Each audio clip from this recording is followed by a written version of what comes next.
Oh, good morning, real estate fans. Alice Lema here, broker John L. Scott in beautiful Southern Oregon with another edition of the weekly podcast. Today, we're having kind of a surprising topic.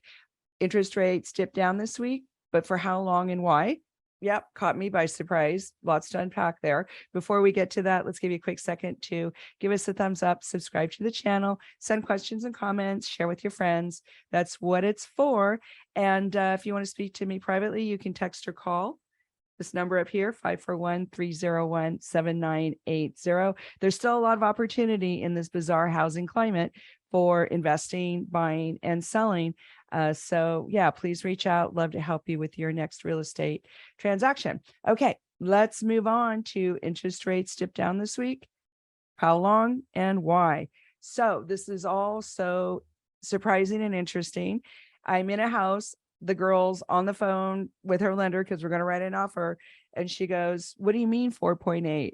And I'm shaking my head and going, "That's not right." I'm like waving my hands. That's not right. We confirm not only is it right, that's the new thing. So in her situation, her rate was actually going to be more like low fives, but with a little bit of extra cash, that's called buying down the rate. Give a little more money to the lender. They give you a little lower interest rate. She was going to get in the high fours. So we get out of the house, we write the offer, everything's golden. I'm on the horn instantly to all of my lenders. And this is true. The interest rates have dipped down. So here's a chart from Freddie Mac, and this is a great website. And you can see that as of the printing of this chart, the interest rates had dipped down to 4.99. And if you're doing a 15-year mortgage or an ARM, an adjustable rate mortgage, and that's a different podcast, there's snakes in that armpit, no pun intended, but the arms have a place in some people's life and can be very dangerous in other people's lives. But we'll talk about that another time. But I just want to show you it's the trend right now is downward for the prices of borrowing money, which is amazing. So I'm telling people, walk, don't run, get your deals done and lock it in. But let's take a step further into this because there's some interesting pressures on the interest rates and they're not all logical. So we've got a little snippet here from one of the experts at NerdWallet. I love NerdWallet, and we're going to post it here in the description. But basically they're saying, and this is Holden Lewis, a home and mortgage expert at NerdWallet, says downbeat economic news has been pressing mortgage rates lower in the past few weeks. And this has happened despite the persistence of high inflation, a factor that tends to lift interest rates higher. So this is counterintuitive, right? We're all thinking higher and then they go lower. And that's what he's acknowledging, that it's confusing and counterintuitive and not logical. But he's an expert. So we'll just keep that in mind. Now, here's another interesting comment, and this is from Bankrate.com. They have a weekly mortgage rate trend index, and they do surveys. Okay, so sit down for this one because you're going to want to put your head in your hand. So 40% of the experts that Bankrate.com surveyed for next week's interest rate prediction, they're just going 1 week into the future, guys. 1 week into the future, 40% of the experts in this Bankrate.com survey, 40% said the interest rates are going to go up. 30% said they'll go down, and 30% said they'll stay the same. Well, there's no continuity there. I don't understand how we can have static data and like all these different opinions. But here we are. Welcome to the wild world of real estate. Having said all that, there's still a lot of opportunity here. And I said it at the beginning, all this weird stuff, all these things happening in the world creates opportunity. And now we have like a gift from the universe. The rates are down. So I say, do it. Sell your house right this second and be aggressive in case the rates spike up again. There's so much volatility, and some of the lenders are different from each other with their pricing and the points and their services and stuff. So right now the online lenders are falling out of favor. In fact, some of them are really struggling. Some of the online, more discount real estate companies are struggling.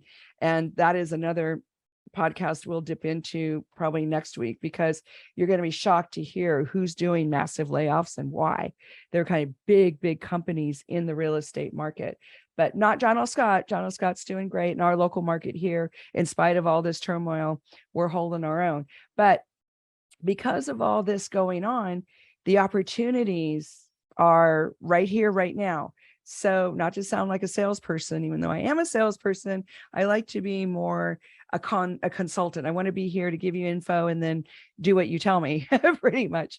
But the point is that we've got some amazing opportunities right now in listing, which, we kind of didn't have the last month or so. It was just brutal out there, a lot more competition, a lot of price changes going downward. And the buyers kind of dragging their feet, in part because they couldn't afford what they could afford even 45 days ago. So lots of opportunity to list your house, lots of opportunity to purchase. And the investment in Southern Oregon, if you're a landlord, I think is going to be there for a while, just because the pressure on the landlords to have a higher number of laws to adhere to, and the financial pressures of being a landlord in the state of Oregon are higher than I think most any other state in the union. And that creates a shortage of tenant housing. That is one of the pressures that's creating a shortage of tenant housing. So I still look at the investment market in Southern Oregon as great. And we do need good landlords. It's a great business. It doesn't matter how old you are. As long as you're over 18, you can own real estate and you can be a landlord. We've got lots of great education here in Southern Oregon for that. So yeah, it's hard. It's hard to be a landlord, but I still think the investment opportunities are great here in Southern Oregon. Hopefully we'll have more landlords put the properties on the market this week. So that'll give more opportunity for buyers. In the meantime, here we are. We've got our weekly numbers. Jackson County total active listings are up 61% from this time last year. And Jackson County closing sales are down 50% from this time last year. Josephine County active listings are up 48% this week from this week last year. And Josephine County closings are down 64%. Klamath County active listings are neutral. Haven't seen that in a long time. I wonder if that's the beginning of a trend. We'll have to see. Klamath County total active listings are the same as they were this week last year. And Klamath County closings, number of solds, are down 51% from this time last year. Now, that's just residential, and I know it's micro slicing, but right now I'm going into the micro slicing data collection just to see if I can get an inkling of where we're going next, because I got caught by surprise by the interest rates going down this week. So that's it for this week. Give us a call, 541-301-7980. Give me a text. Have a beautiful weekend. Hug the ones you love. We'll see you next week. Bye now.